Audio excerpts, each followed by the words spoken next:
नमस्कार प्रेक्षकांनो, या मालिकेच्या आजच्या जबरदस्त भागामध्ये आपलं स्वागत आहे आणि त्यामध्ये आलेला आहे अतिशय जबरदस्त आणि रंजक असा वळण घेणारा ट्विस्ट. प्रेक्षकांनो, यामध्ये आता ओवी आता तिच्या गोड गळ्याने आणि गोड कंठाने आता भर पंढरपुरात वारीमध्ये कसं तिच्या गाण्याच्या आवाजाचा नजारा दाखवते.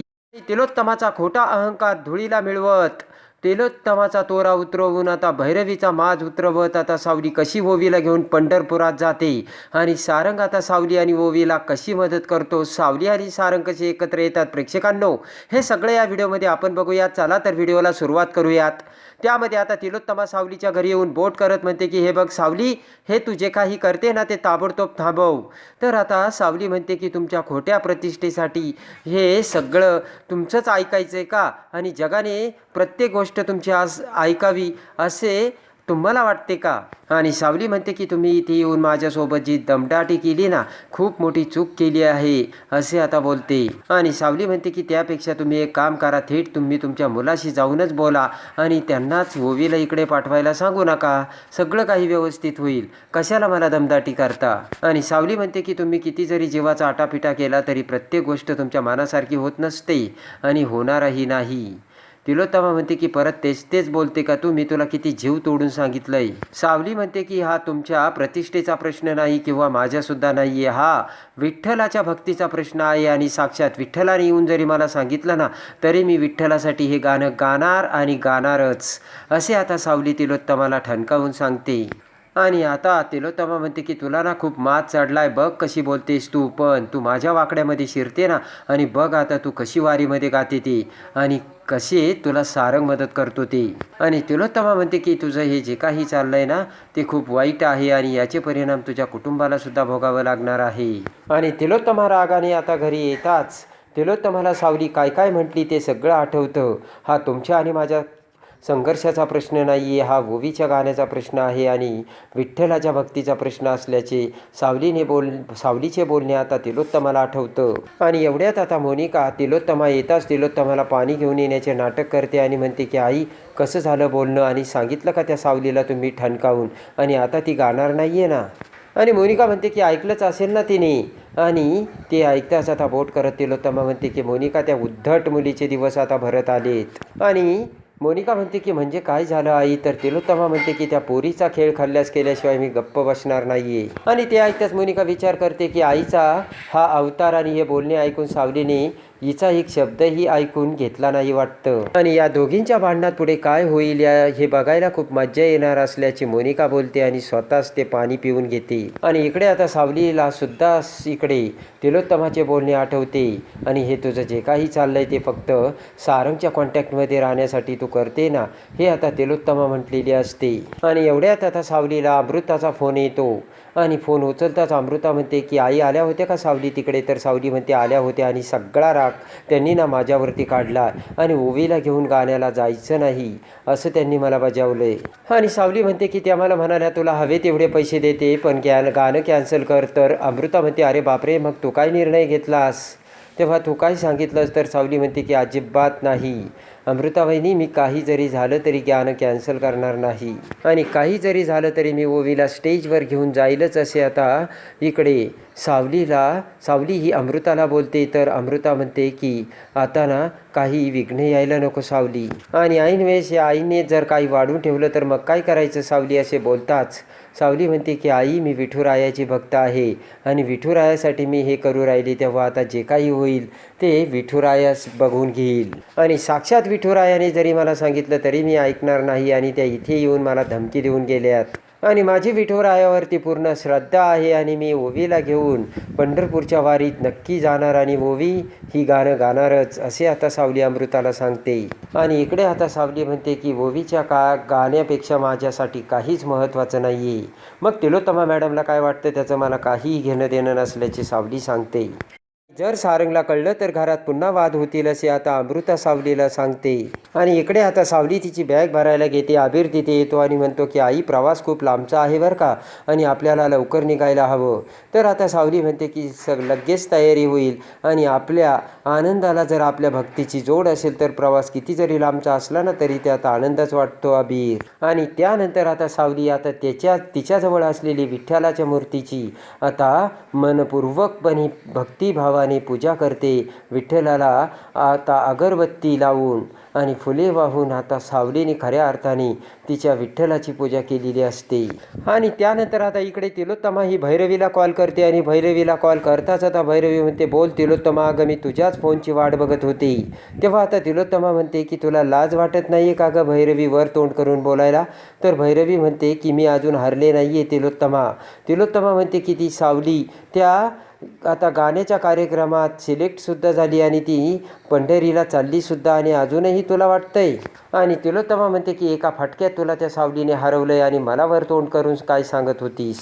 आणि तिलोत्तमा म्हणते की तू तर सांगितलं होतं त्या सावलीकडे कॉन्ट्रॅक्ट जाणार नाही, मग कसं गेलं कॉन्ट्रॅक्ट. तेव्हा आता भैरवी म्हणते की तिलोत्तमा, अगं सगळी मी काळजी घेतली होती. भैरवी म्हणते की मी वेळेला सगळं काही केलं होतं, पण कुठे गडबड झाली ना तेच काही कळालं नाही. आणि तिलोत्तमा म्हणते की तुझ्या शब्दावर कसा विश्वास ठेवायचा भैरवी. आणि इकडे आता भैरवी म्हणते की अजून मी हरलेले नाही आहेत, आणि सावली त्या वारीला चालली ना, पंढरीच्या वारीला, आणि वारीच्या वाटेवरती खूप वळणे असतात, आणि त्या प्रत्येक वळणावरती त्या सावलीचे पुढे आता ही भैरवी उभा राहणार आहे. तेव्हा बघूयात ती कशी आता वाटेवरती जाते ती. आणि तुझ्या या फालतू बोलण्यावरती माझा अजिबात मला विश्वास नाही आहे, तू ते प्रूव्ह करून दाखवते असे आता भैरवीला बोलून तिलोत्तमा फोन ठेवते. आणि तेवढ्याच पाठीमागे मोनिका आता तिचं आवरून तिथे येते आणि म्हणते की आई आवरलं का. तर तिलोत्तमा म्हणते की हो. मोनिका म्हणते की आपल्याला मिटिंगला उशीर होईल झाला. तर तिलोत्तमा म्हणते की राजकुमारचं आवरलं का, आणि कुठे येतो. तर मोनिका म्हणते की ते मध्य प्रदेशला गेले. तिलोत्तमा म्हणते काय, असं कसं अचानक गेला आणि मला न सांगता. मोनिका म्हणते की ते म्हणाले काहीतरी अर्जंट काम आहे म्हणून. आणि ताबडतोब आता सावली ही तिच्या कारमधून आता मेंदळ्यांच्या घरी येते. तर अमृता आणि सारंग दोघेही आता ओवीला तिची बॅग घेऊन आता समोर आलेले असतात. आणि आता सावलीकडे बघताच आता अमृता म्हणते की अरे वा सावली आलीस. तर सावली त्यांच्याकडे बघते आणि म्हणते की ओवीच्या आई नाही आल्या का तिला सोडवायला. तर लगेच आता सारंग अमृताला म्हणतो की वहिनी आता तूच सांग ती बाहेरगावी गेली आहे म्हणून. तेव्हा आता अमृता म्हणते की ती बाहेरगावी गेली ना म्हणून आम्ही दोघं आलोय. आणि त्यानंतर आता इकडे सारंग म्हणतो की तू काही काळजी करू नको सावली, अबीरची परीक्षा संपली की मी त्याला लगेच इकडे घेऊन येतो. तर सावली म्हणते अजिबात नाही, काही जरी झालं तरी त्याला या घरी आणायचं नाही. आणि सावली म्हणते की काही झालं तरी अबीर या घरात येणार नाही म्हणजे नाही. आणि सावली म्हणते की सारंग जर त्याला तुम्हाला सांभाळायचं असेल तर तुम्हालाच आमच्या घरी यावं लागेल. आणि त्यानंतर आता सारंग म्हणतो ठीक आहे. आणि लगेच आता सावली ही ओवीला घेऊन आता कारमध्ये बसू लागते. तर तेवढ्यात आता मोनिका आणि तिलोत्तमा दरवाज्यातून बाहेर येत. तिलोत्तमा रागाने सावलीकडे बघते. तर सावलीसुद्धा तिरप्या डोळ्याने तिलोत्तमाकडे बघते. आणि तेवढ्यात आता सारंग बॅग ठेवत असताना त्याचेही लक्ष तिलोत्तमाकडे जाते. आणि तशीच बॅग ठेवत सारंग आता त्यांना बाय बाय करून आता वाटेला लावतो. आणि इकडे आता जगन्नाथ त्याच्या घरी आता अबीरचा अभ्यास घेत असतो. तर अबीरचं सगळे लक्ष बाहेर असतं. जगन्नाथ म्हणतो की अबीर अरे तिकडे काय बघतोयस. आणि अबीर आता सुपर हिरोची वाट बघत असतो. आणि सुपर हिरो कधी येतोय असं झालं असतं तर जगन्नाथ म्हणतो की अबीर बाळा जरा धीर धर, सुपर हिरो येईल ना. तर आता अबीर म्हणतो की कसा धीर धरायचा बाबा. आणि अबीर म्हणतो की त्यांनी मला प्रॉमिस केलं होतं की काही जरी झालं तर ते मला अभ्यास करायला घरी घेऊन जाणार. तर जगन्नाथ म्हणतो की नाही नाही अबीर, त्या घरी कशाला जायचं, अजिबात जायचं नाही. अबीर म्हणतो मी जाणार म्हणजे जाणार. तर जगन्नाथ अबीरला काठी दाखवतो. आणि तेवढ्यात सारंग तिथे येतो.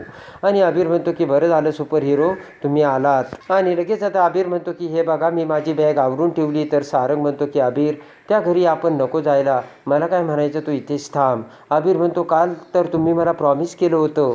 आणि इकडे आता सारंग म्हणतो की घरी जरा काम चालू आहे, तिथे आवाज खूप आहे, त्यामुळे तुझा अभ्यास होणार नाही अबीर तिकडे. आणि तेवढ्यात आता जगन्नाथ सारंगला म्हणतो की अरे सारंग तू उभा का बस ना, आणि बघ आता मी तुला कसा सुपर चहा घेऊन येतो. आणि जगन्नाथ जाता तिकडे आता अबीर आता रागावलेला असतो. आणि सारंग म्हणतो की अबीर मला वाटतंय उद्याची आपण पंढरपूरला जायला नको आणि ट्रिप कॅन्सल करूयात.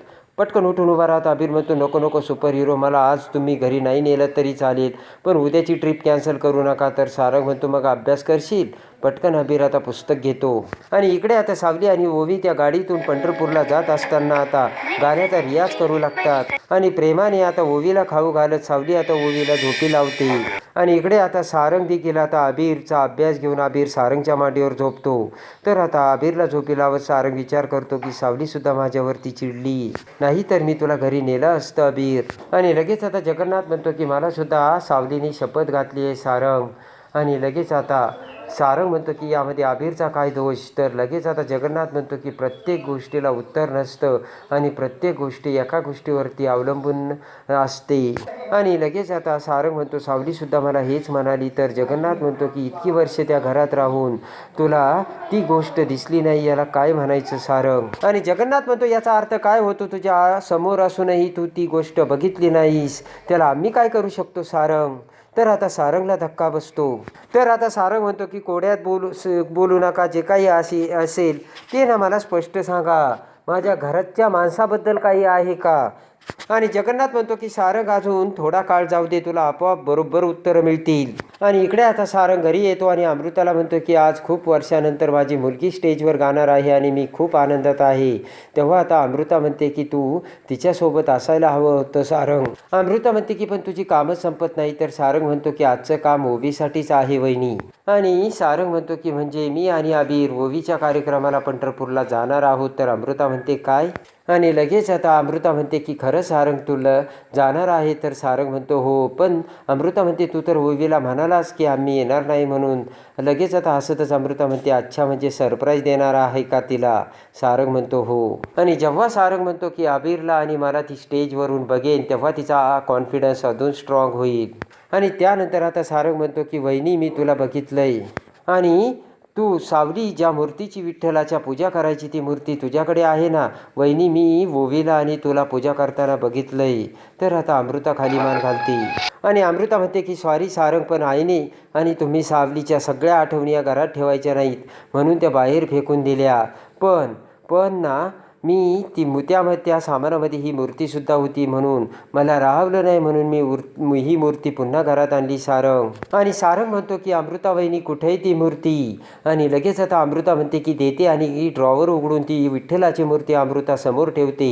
आणि विठ्ठलाची ती एकदम आता जिवंत असलेली मूर्ती साक्षात विठ्ठल उभा असलेला सारंग बघतो. पटकन सारंग विठ्ठुरायाला हात जोडतो आणि म्हणतो की हे विठ्ठला, आज माझी पोरगी सगळ्या स्टेजवरती अख्ख्या लोकांसमोर गाणार आहे, तेव्हा तुझी कृपादृष्टी प्लीज तिच्यावरती असू दे आणि तुझा आशीर्वाद कायम तिच्या पाठीशी असू दे आणि तिचं गाणं सगळ्यांना आवडू दे, तिला यश मिळू दे, हीच तुझ्या चरणी प्रार्थना, असे आता सारंग बोलतो. आणि इकडे आता सावली ही ओवीला घेऊन आता भर पंढरपुरात आलेली असते आणि भर नऊवारी साडी घालून सावली आता ओवीला घेऊन पंढरपुरात येते. आणि तिथे आता त्या रस्त्यावरून दर्शनासाठी लोक जात असतात आणि त्याच वेळेस आता सावली ही ओवीला घेऊन आता त्या रस्त्यावरून विठुरायाच्या मूर्तीकडे जाऊ लागते. आणि इकडे आता साक्षात रुक्मिणीचा अवतार ओवीने धारण केलेला असतो. आणि सावलीसोबत आता ओवी देखील विठ्ठलाला भेटायला आता विठ्ठलाच्या दरवाजात आलेली असते. आणि विठ्ठलाच्या मंदिरासमोर येताच आता सावली आणि ओवी दोघीही विठ्ठलाला हात जोडतात. आणि त्यानंतर आता सावली आणि ओवी दोघीही विठ्ठलाच्या पाया पडताच आता लगेच आता गाण्याच्या कार्यक्रमाचे नियोजन केलेलं असतं.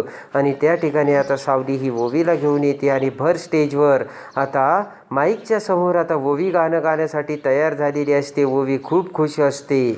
आणि त्यानंतर आता सारंग हा इकडे आता अबीरला घेऊन आता पंढरपूरला निघालेला असतो. तर तिकडे आता ओवी ही गाणं गायला तयार झालेली असते. आणि आता भैरवीची गाडी आता तिकडेच रस्त्यात बंद पडलेली असते. आणि भैरवीचा मोबाईल आता विठोबाच्या चमत्काराने झालेला असतो स्विच ऑफ.